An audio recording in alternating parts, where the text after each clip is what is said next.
Welcome to wishful ಅಡುಗೆ ಮನೆ. ನಾವಿವತ್ತು ಮೆಂತ್ಯ ಸೊಪ್ಪಿಂದ ಒಂದು ಸೂಪರ್ ಆಗಿರೋ ರೆಸಿಪಿ ಮಾಡೋದನ್ನ ತೋರಿಸ್ತೀವಿ. ಹೇಗೆ ಮಾಡೋದು ಅಂತ ನೋಡೋಣ ಬನ್ನಿ. ನೋಡಿ, ಫ್ರೆಶ್ ಮೆಂತ್ಯ ಸೊಪ್ಪಿದೆ. 2 ಕಟ್ ಆಗುವಷ್ಟು ಮೆಂತ್ಯ ಸೊಪ್ಪನ್ನ ತಗೊಂಡಿದೀವಿ. 2 ಕಟ್ ಮೆಂತ್ಯ ಸೊಪ್ಪನ್ನ ಇವಾಗ ನಾವು ಕಟ್ ಮಾಡ್ಕೊಂಡು ಬರೋಣ. ನೋಡಿ, ಒಂದು ಕುಕ್ಕರ್ನ ತಗೊಂಡಿದೀವಿ. ಆ ಕುಕ್ಕರ್ಗೆ ಮಿಕ್ಸ್ ಬೇಳೆನ ಹಾಕೊಳ್ತಾ ಇದೀವಿ. ಇದರಲ್ಲಿ ತೊಗರಿ ಬೇಳೆ ಇದೆ, ಹೆಸರು ಬೇಳೆ ಇದೆ, ಉದ್ದಿನ ಬೇಳೆ ಇದೆ, ಮಸೂರ್ ಬೇಳೆ ಅಂತೀವಲ್ಲ ಅದು ಕೂಡ ಇದೆ. ನೋಡಿ, ಇಲ್ಲಿ ಆರೆಂಜ್ ಕಲರ್ ಇದೆಯಲ್ಲ, ಇದು ಕೂಡ ಟೇಸ್ಟ್ ತುಂಬಾ ಚೆನ್ನಾಗಿರುತ್ತೆ. ಈ ತರ ಮಿಕ್ಸ್ ದಾಲಿಂದ ನಮಗೆ ಇವತ್ತಿನ ರೆಸಿಪಿ ತುಂಬಾ ಸಖತ್ತಾಗುತ್ತೆ. ಇದನ್ನ ನೀಟಾಗಿ ವಾಶ್ ಮಾಡ್ಕೊಂಡು ಬರೋಣ 1-2 ಸರ್ತಿ. ಸೊ ಇವಾಗ ತೊಳ್ಕೊಂಡು ಬಂದಿರೋದು ಬೇಳೆಗೆ ಸ್ವಲ್ಪ ನೀರನ್ನು ಹಾಕೊಳ್ಳೋಣ. ನೀವು ನಾರ್ಮಲ್ ಬೇಳೆ ಬೇಯಿಸೋಕೆ ಎಷ್ಟು ನೀರು ಹಾಕ್ತಿರಲ್ಲ ಅಷ್ಟೇ ಹಾಕೊಳ್ಳಿ. ಇವಾಗ ಇದ್ರ ಒಳಗಡೆ 1-2 ಸ್ಪೂನ್ ಅಷ್ಟು ಎಣ್ಣೆ ಹಾಕೋಣ. ಎಣ್ಣೆ ಹಾಕೊಳ್ಳೋದ್ರಿಂದ ತುಂಬಾ ಚೆನ್ನಾಗಿ ಬೇಯುತ್ತೆ. ಸ್ವಲ್ಪ ಅರಿಶಿಣದ ಪುಡಿ ಹಾಕೊಳ್ಳೋಣ ಆಶಾ. ಇವಾಗ ಸಣ್ಣದಾಗಿ ಕಟ್ ಮಾಡ್ಕೊ ಬಂದ್ವಲ್ಲ ಮೆಂತ್ಯ ಸೊಪ್ಪು, ಅದನ್ನ ಕೂಡ ಸೇರಿಸ್ಕೊಳ್ತಾ ಇದೀವಿ. ನಾವು ಕಡ್ಡಿನ ಕೂಡ ಹಾಕ್ತಾ ಇದೀವಿ, ನೀವು ಅಬ್ಸರ್ವ್ ಮಾಡ್ತಿರ್ಬೋದು. ಅದು ಕೂಡ ತುಂಬಾ ಟೇಸ್ಟ್ ಕೊಡುತ್ತೆ. ನೋಡಿ, ಎಳೆದಾಗಿರೋದ್ರಿಂದ ಅದರಲ್ಲೂ ವಿಟಮಿನ್ಸ್ ಇರುತ್ತೆ, ತುಂಬಾ ಚೆನ್ನಾಗಿರುತ್ತೆ. ಸೊ ಈ ತರ ಮೆಂತ್ಯ ಸೊಪ್ಪು ಜಾಸ್ತಿ ತಿಂದಂಗಾಗುತ್ತೆ. ಹೌದು, ಹೆಲ್ದಿ ಕೂಡ ಅಲ್ಲ. ನಾವು ಅದಕ್ಕೇನೆ ಟೊಮೊಟೊ ಕೂಡ ಸೇರಿಸ್ಕೊಳ್ತಾ ಇದೀವಿ. ನಾವಿಲ್ಲಿ 3 ಟೊಮೊಟೊನ ಕಟ್ ಮಾಡಿ ಹಾಕೊಳ್ತಾ ಇದೀವಿ. ನೋಡಿ, ಈ ಸೈಜಲ್ಲಿ ಕಟ್ ಮಾಡ್ಕೊಂಡಿದ್ದೀವಿ ನಾವು. ನೋಡಿ, ಅಷ್ಟನ್ನು ಹಾಕಿ ವಿಸಲ್ ಕೂಗಿಸ್ಕೊಬೇಕು. ಎಷ್ಟು ವಿಸಲ್ ಪ್ರತಿಭಾ? ಇದಕ್ಕೆ 5 ವಿಸಲ್ ತಕೊಂಡು ಬರೋಣ. ಯಾಕಂದ್ರೆ ಬೇಳೆ ತುಂಬಾ ಸ್ಮೂತ್ ಆಗಿ ಚೆನ್ನಾಗಿ ಬೇಯಬೇಕು ಅಂತ ಹೇಳಿ. ನೋಡಿ, 5 ವಿಸಲ್ ಆಗಕ್ಕೆ ಪಕ್ಕಕ್ಕೆ ಇಟ್ಕೊಳ್ತೀವಿ ನಾವು. ನೋಡಿ, ಇವಾಗ ಕುಕ್ಕರ್ ವಿಸಲ್ ಕೂಡ ಆಗಿದೆ, ತಣ್ಣಗಾಗಿದೆ.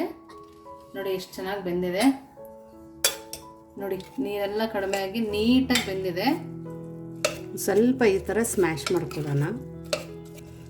ಈ ತರ ಸ್ಮ್ಯಾಶ್ ಮಾಡಿಕೊಂಡು ಇವಾಗ ಇದಕ್ಕೆ ಒಗ್ಗರಣೆನ ಹಾಕೊಳ್ಳೋಣ. ನೋಡಿ, ಇವಾಗ ನಾವು ಒಂದು ಬಾಣಲೆನ ತಗೊಂಡಿದ್ದೀವಿ.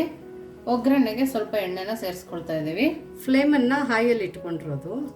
ಸೊ ಎಣ್ಣೆ ಸ್ವಲ್ಪ ಹಾಕೊಂಡಿದ್ದೀನಿ, 1-2 ಟೇಬಲ್ ಸ್ಪೂನ್ ಅಷ್ಟು. ಎಣ್ಣೆ ಬಿಸಿ ಆದ ನಂತರ ಇದ್ರೊಳಗಡೆ ಒಂದು ಸ್ವಲ್ಪ ಸಾಸಿವೆ ಹಾಕೊಳ್ಳೋಣ, ಸ್ವಲ್ಪ ಜೀರಿಗೆ, ಸ್ವಲ್ಪ ಚಟಪಟ ಅನ್ಬೇಕಿದು. ಈ ಥರ ಮೆಂತ್ಯ ಸೊಪ್ಪಿಂದು ನಾವು ಒಂದು ದಾಲ್ ಮಾಡ್ತೀವಲ್ಲ, ಹೆಲ್ತಿಗೆ ತುಂಬ ಒಳ್ಳೆಯದು. ಮಕ್ಕಳು ಸಹ ಈಸಿಯಾಗಿ ತಿನ್ಕೊಂಡು ಬಿಡ್ತಾರೆ. ಚಪಾತಿಗೂ ಚೆನ್ನಾಗಿರುತ್ತೆ.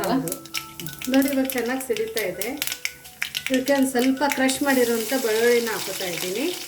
ಬೆಳ್ಳುಳ್ಳಿ ಹಾಕೋದ್ರಿಂದ ಒಳ್ಳೆ ಫ್ಲೇವರ್ ಬರುತ್ತೆ, ತುಂಬ ಒಳ್ಳೆ ಫ್ಲೇವರು ದಾಲಕ್ಕೆ ಸ್ಪೆಷಲಿ. ಸ್ವಲ್ಪ ಹಸಿಮೆಣಸಿನಕಾಯಿ ಮಧ್ಯದಲ್ಲಿ ಸೀಳ್ಬಿಟ್ಟು ಹಾಕೊಂಡಿದ್ದೀನಿ, ಸ್ವಲ್ಪ ಹಿಂಗು, ಅದ್ರ ಜೊತೆ ಸ್ವಲ್ಪ ಕರಿಬೇವನ್ನ ಹಾಕೊಳ್ಳೋಣ.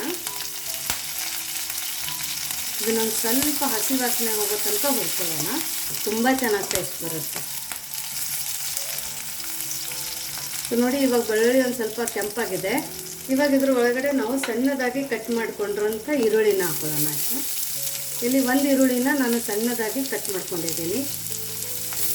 ಈರುಳ್ಳಿನ ಚೆನ್ನಾಗಿ ಫ್ರೈ ಮಾಡಬೇಕಾ? ಹೌದು, ಕೆಂಪಾಗೋ ತನಕ ಹುರ್ಕೋಬೇಕು ನಾವು. ಇವಾಗ ಇದಕ್ಕೆ ಸ್ವಲ್ಪ ಉಪ್ಪನ್ನು ಹಾಕೊಂಡು ಹುರ್ಕೊಳ್ಳೋಣ, ಬೇಗ ಹುರ್ಕೊಳ್ಳುತ್ತೆ. ಈರುಳ್ಳಿ ಬೇಗ ಹುರಿಬೇಕಂದ್ರೆ ಉಪ್ಪು ಹಾಕ್ಬೇಕಾ? ಹೌದು, ತುಂಬ ಬೇಗ ಹುರ್ಕೊಳ್ಳುತ್ತೆ, ಫ್ಲೇವರು ತುಂಬ ಚೆನ್ನಾಗಿ ಬರುತ್ತೆ. ಸೊ ಇದನ್ನು ಒಂದು ಸ್ವಲ್ಪ ಕೆಂಪಾಗೋ ತನಕ ಹುರ್ಕೊಳ್ಳೋಣ.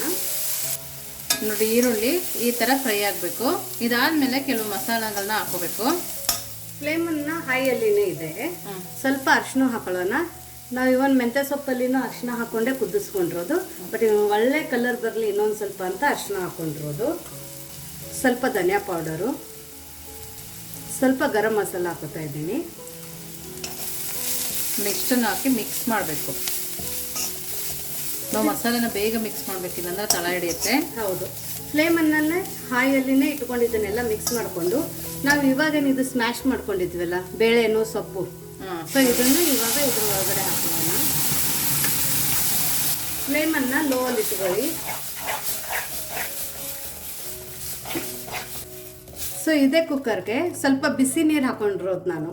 ಬಿಸಿ ನೀರು ಹಾಕೊಳ್ಳಿ. ಬಿಸಿ ನೀರನ್ನೇ ಹಾಕೋಬೇಕು, ಅವಾಗಲೇ ಟೇಸ್ಟ್ ಜಾಸ್ತಿ ಬರೋದು. ಹೌದು, ನಿಮ್ಮ ಕನ್ಸಿಸ್ಟೆನ್ಸಿ ಹೆಂಗೆ ಬೇಕು ಹಂಗೆ ನೋಡ್ಕೊಂಡು ಬಿಸಿ ನೀರನ್ನು ಹಾಕೊಳ್ಳಿ. ನೋಡಿ, ಇವಾಗ ಕುದೀತಾ ಇದೆ.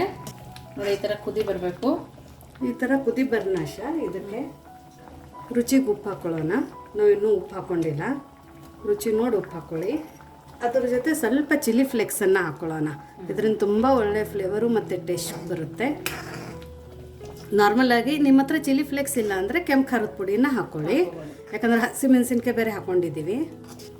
ನೋಡಿ ಈ ಥರ ಎಲ್ಲ ಥರ ಬೇಳೆಗಳನ್ನ ಸೇರಿಸ್ಬಿಟ್ಟು 1-2 ಕಟ್ ಮೆಂತ್ಯ ಸೊಪ್ಪು ಹಾಕಿಬಿಟ್ಟು ನಾವು ಈ ಥರ ಗ್ರೇವಿ ದಾಲು ಪಲ್ಯ ಮಾಡಿದ್ರೂ ತುಂಬ ಚೆನ್ನಾಗಾಗುತ್ತೆ.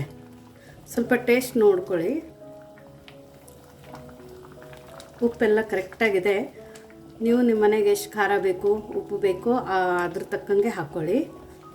ಇವಾಗ ನಾನು ಇದ್ರ ಒಳಗಡೆ 1 ಸ್ಪೂನ್ ತುಪ್ಪ ಹಾಕೋತಾ ಇದ್ದೀನಿ. ನಿಮ್ಮ ಹತ್ರ ಬೆಣ್ಣೆ ಇದ್ದರೆ ಬೆಣ್ಣೆ ಹಾಕ್ಕೊಳ್ಳಿ, ಇದರಲ್ಲಿ ತುಂಬ ಒಳ್ಳೆ ಫ್ಲೇವರ್ ಬರುತ್ತೆ. ಇದನ್ನ ಇವಾಗ 1 ನಿಮಿಷ ಅಷ್ಟೇ ಕುದಿಸ್ಕೊಳ್ಳೋಣ, ಯಾಕಂದ್ರೆ ಆಲ್ರೆಡಿ ಇದೆಲ್ಲ ಕುದ್ದೈತಲ್ಲ, ಇವಾಗ ಜಾಸ್ತಿ ಹೊತ್ತು ಕುದಿಸ್ಕೊಳ್ಳೋದನ್ನು ಬೇಕಾಗಿಲ್ಲ. ಸೊ ಚೆನ್ನಾಗಿ ಮಿಕ್ಸ್ ಮಾಡಿ ಇವಾಗ ನಾನು ಸ್ಟವ್ನ ಆಫ್ ಮಾಡಿದ್ದೀನಿ.